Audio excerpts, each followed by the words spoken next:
prioridade na oração. 1 Timóteo, no capítulo 2, a partir do versículo 1, o apóstolo Paulo nos diz assim: Admoesto-te, pois, antes de tudo, que se façam súplicas, orações, intercessões e ações de graças por todos os homens, pelos reis e por todos os que estão em eminência, para que tenhamos uma vida quieta e sossegada em toda piedade e honestidade, porque isto é bom e agradável diante de Deus, nosso Salvador. Admoesto-te, pois, antes de tudo. Olha que prioridade que Deus nos dá, a orientação aqui da palavra de Deus, nos dá em relação à oração. A prioridade que a oração tem que estar na nossa vida. Ele diz aqui no versículo 1, antes de tudo, oração. Antes de qualquer coisa, buscar a vontade de Deus, buscar se render a Deus.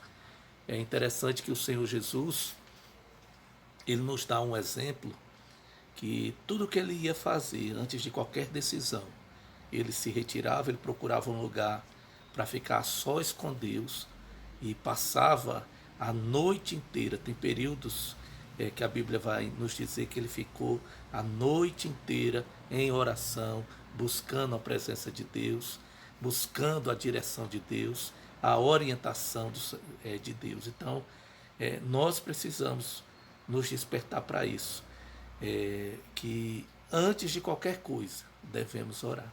Antes de qualquer decisão, busque a Deus em oração.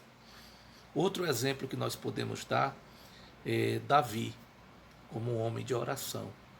Interessante que Davi, ele vinha para as batalhas e ele travou inúmeras batalhas, era um homem que foi ungido para a guerra, mas antes de entrar naquela batalha ele consultava ao Senhor. Mesmo depois de ter vencido um exército numeroso, às vezes de 30, 40 mil homens, e depois surgiu uma nova batalha, e naquela nova batalha eram apenas 3, 4, 5 mil homens. Quer dizer, ele poderia considerar, se o meu exército venceu 30, 40 mil, porque será se não tem capacidade de vencer 5 mil? Mas ele buscava a Deus em oração, ele consultava ao Senhor se era para ir subir contra aquele exército ou não. E isso fazia com que Davi recebesse da parte de Deus as estratégias certas para poder andar sempre em vitória. Então, se nós desejamos viver uma vida vitoriosa, antes de tudo, devemos orar.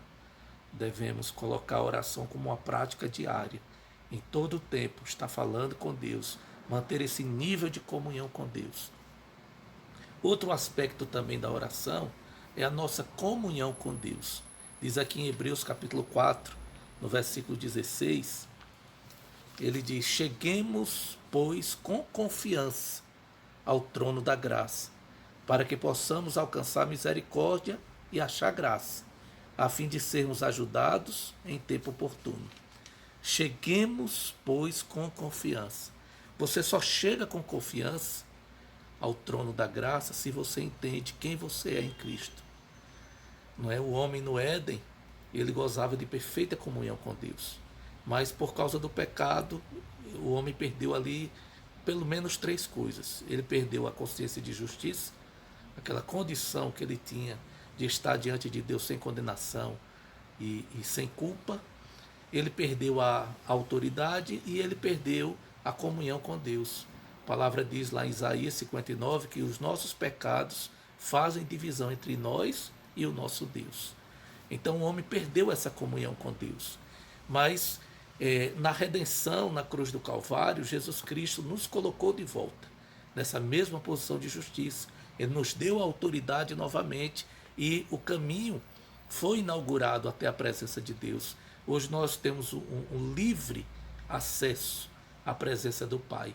Nós podemos chegar até Ele, como diz aqui em Hebreus. Cheguemos, pois, com confiança ao trono da graça, entendendo que somos filhos, somos novas criaturas em Cristo Jesus, somos justiça de Deus. Hoje nós podemos chegar diante de Deus entendendo essa filiação.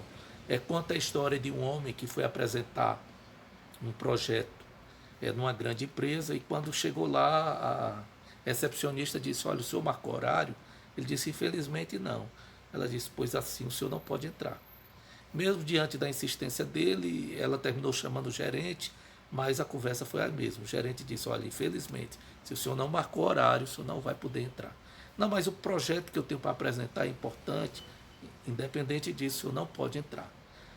Agora, faça o seguinte: fica ali do lado de fora, tem uma pracinha, aguarde. Se quando o dono da empresa for almoçar, se ele parar, lhe der atenção, o senhor tenta abordá-lo, se ele der atenção, quem sabe.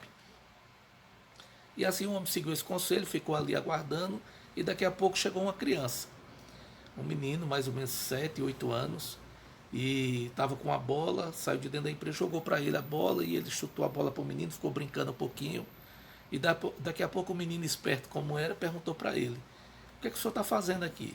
Ele disse: não, eu preciso falar com o dono da empresa. Aí o menino sorriu, pegou ele pela mão e saiu arrastando ele, entrando na empresa. Passou pela recepcionista, a recepcionista olhou, o homem ficou um pouco desconfiado, mas como a recepcionista não disse nada, ele então seguiu em frente.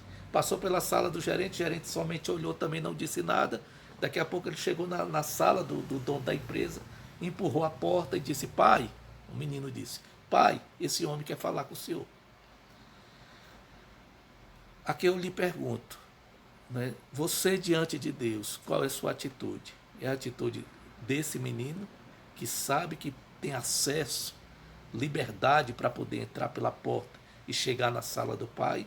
Ou você se sente como esse homem que precisa marcar horário, que precisa de intermediário, que tem tantas barreiras até que possa chegar lá?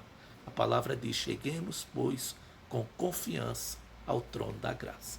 Eu fico por aqui, então que a sua vida de oração seja transformada no nome de Jesus.